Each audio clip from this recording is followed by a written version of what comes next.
Hi, I'm Cameron Dobbs and I'm a volleyball player at the University of Miami.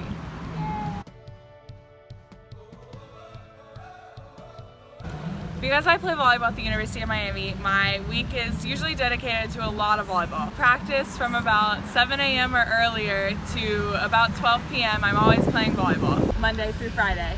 Sundays, I always try my best to attend church. I go to Metro Life Church in Doral with a few of my volleyball teammates. Monday, besides school, I come to Metro Life's youth church. It's called Wide and Tamed, and I go there every Monday night.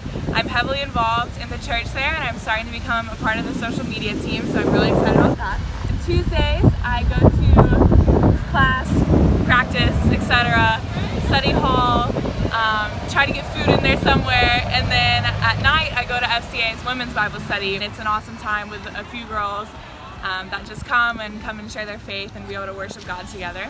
On Wednesday nights, of course, I come to FCA, the big group huddle. It's an awesome time. I'm a leader at FCA, and it's just so much fun to be able to interact with a bunch of different athletes, students. It's really cool to just be able to meet each other and come together as one to be able to share our faith together at the University of Miami. Thursdays, it's pretty much just volleyball in class. I try to be able to relax a little. Fridays, I'm involved in UMTV.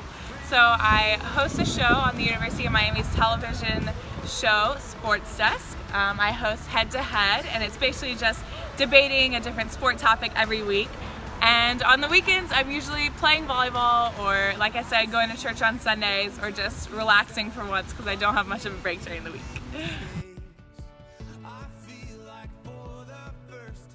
I've always been a Christian throughout my whole entire life, and I've always gone to church, like my whole entire family for generations. I'm basically a Christian from a legacy of Christians. I've always been, like I said, involved in the church, doing youth camps, doing all kinds of things, volunteering. I went to a Christian school my whole entire life.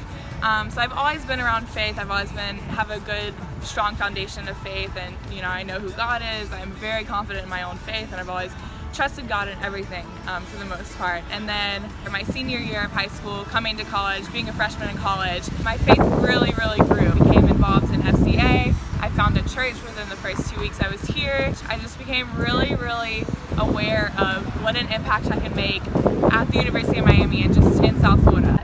I've just really began to see my purpose in life of just being able to use my platform. As a D1 athlete, especially at the University of Miami, all eyes are on us all the time.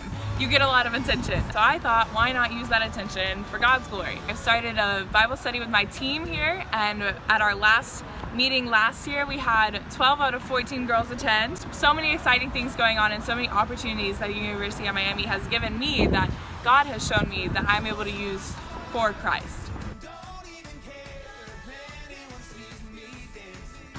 I don't know if there's really a time that I ever felt like my faith was shaking so much that I wanted to walk away from God. I've had a pretty good life, I'm not gonna lie. My senior year, we had a lot of bumps in the roads for my family. Our house flooded, I had to move about 4 times in 1 month.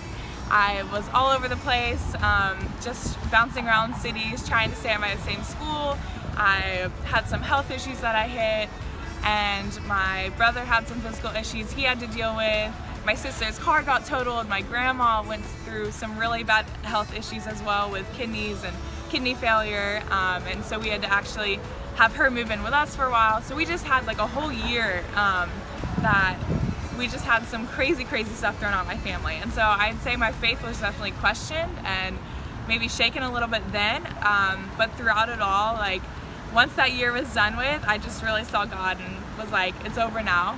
There's nothing you can do about it now, and it's only going up from here. Although it was a really hard time in my life, God was just with me the whole entire time. And I was thankful to have friends and family and a Christian school that I went to, just to be able to be there for me and support me, and teammates, etc. Just really rooting me in Christ as much as I was trying to hold on to him. My life verse has pretty much been 1 Corinthians chapter 9, verse 24 through 26. I'll read it here. It says, "Do you not know that in a race all the runners run, but only one gets the prize?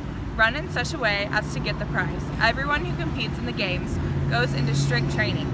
They do it to get a crown that will not last, but we do it to get a crown that will last forever." Therefore, I do not run like someone running aimlessly. I do not fight like a boxer beating the air.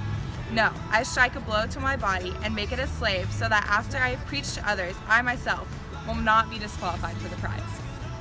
I love this verse for many reasons.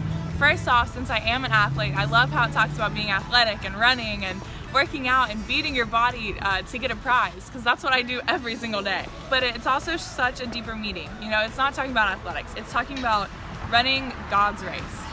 When we run God's race, when we're preaching to others, when we're teaching others God's words, we're running for a prize that is everlasting. We're running for God's love, for God's salvation that He gives to us freely. And all we have to do is run for it. If we run for it, we'll get it. We'll win. No matter what. We don't come in first, second, or last. We all just come in first together. And the thing is too, if you're not running for God's race, then you truly are running for a prize that'll just go away. And that's such a big thing in my life too. How I said was, I'm trying to use my platform. Being an athlete, I'm only going to have that for so long. Yes, I want to play professionally. Yes, I want to continue playing in college while I'm here and maybe be a coach one day. But the thing is, even after volleyball is over, what am I going to have? None of those trophies will matter anymore. But if I'm a Christian, if I have God's love, if I have God's salvation in my heart, then that's going to always matter and that's always going to last me. And once I die, then I'll go to heaven.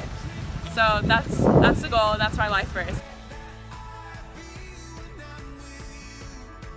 My advice for someone struggling to find their purpose in life, whether you're 4 years old, 40 years old, 14, is just to keep doing what you're doing. Keep serving God. Keep trying to reach out to others. My whole entire life, I would always hear people stand up in chapel at our school, stand up in church, on social media, on YouTube, etc., sharing their testimony. And it was some great, grand, testimony they had where they hit rock bottom and came back, and their purpose in life was found through all that. And that may happen to you or that may not happen to you. For me, I didn't really go through anything and I didn't really have my faith tested extremely until, like I said, my senior year, leaving high school, coming into college. And so that's when I found my purpose. But it wasn't necessarily because I went through all that stuff my senior year. It was really just because I came and I was sharing my faith around so many great Christians at the University of Miami, and I was sharing my faith with the world, and people were pouring into me just as I was pouring into them. And through that, I found my purpose. You know, it wasn't some glorifying moment that I felt God speak to me in a wonderful way. It was just, I was with other people worshiping God, doing exactly what God teaches us to do. And I found my purpose. So I love serving God. I love sharing the word with new people. I love sharing the word with people I've known for my whole entire life. I love sharing with my teammates. And I really love sharing the gospel of God, and I encourage you to do that too.